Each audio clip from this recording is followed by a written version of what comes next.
just saying to Carl, I've read about him for years now, I guess, and I've always wanted to meet you, so thanks so much for coming by. Thanks for having us. We love your show. It's the coolest entrance ever. It's really special.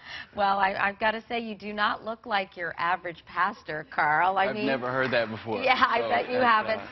So how did this all come about? I know that you co-founded your church, I guess, in 2010 with Joel Osteen. He's the frontman of the Christian rock band Hillsong United. So how did this all come to be? I think, well, first of all, our church started in Sydney, Australia. Brian and Bobby Houston planted a church like in the suburbs of Australia, and 30 years later they just felt like it was time to do something in America. And then when we kind of had the dream, my wife's here, she's the hot Australian in the front row. I talked to Joel one night in New York, and he said, my dad wants to do something, you know, in New York City. And I said, who's going to do it? He said, we should do it. And I'm like, man, that sounds impossible.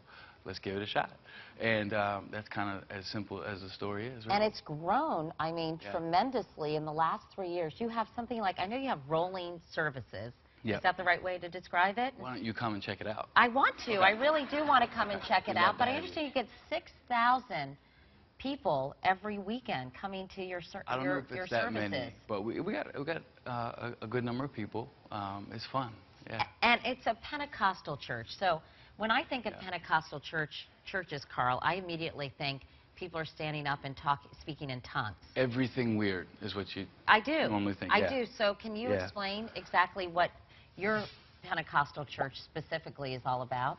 Yeah, I think we believe that term Pentecostal, in America, we try to stay away from terms like denominations and Pentecostal. Typically, that's when people think of the weirdest, most awkward stuff in church. Sometimes that's the label. In our church, we do believe in the power of God. We do believe that, you know, the gifts that the Bible says you can have are real, but we believe the supernatural doesn't have to be super spooky. And I think that's a big difference. So if you came to our church, I don't think you'd see anything that would just make you go, other than the disco ball that's going above your head, and that we meet in a club. Other than that, I don't think you'd feel like this is so weird that I can't, you know, even learn or hear the message. Well, tell me about the vibe of your church, because obviously I think that's part of the appeal. Yeah. It doesn't feel like you're in church. It's not all quiet and everybody isn't sitting in a pew. Yeah. Do you think, obviously, that's one of the draws and that's why people want to come? Yeah, typically, I've yet to meet anybody in New York, and I'm like, hey, come to church, and they're like, yes, that sounds awesome. And so it's a... Well, I don't know. No, I'm serious. Like, really? Rarely, because typically in New York, if you say church, like, if I tell someone I'm a pastor, you would have thought I said, I don't like your mom, or your cooking's bad. Yeah, because up until that point, everybody's cool. And then whatever they have in their head of what a pastor was to them, we get that label. And the same thing with church. So we have a big weapon in that our church meets in a club, because most people recognize the club. And so it's easier, it's more palatable to come into a place you recognize. And our music is good. Sometimes people are in church and they're hearing the music and they're just like tolerating it, like, God, please save me from the service, like, end this now. And our music is actually, whether you believe the content of the lyrics, the music itself is good. So that's a big win. Yeah. Now, how does your message differ? We heard Joel Osteen talk about sort of what he preaches, his philosophy. So what is your philosophy, Carl?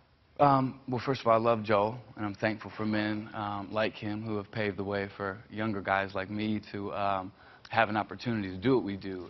Joel is a pioneer, and his message of hope is similar to ours. I think I probably am a little bit louder. We have similar tattoos. No, Joel doesn't have it.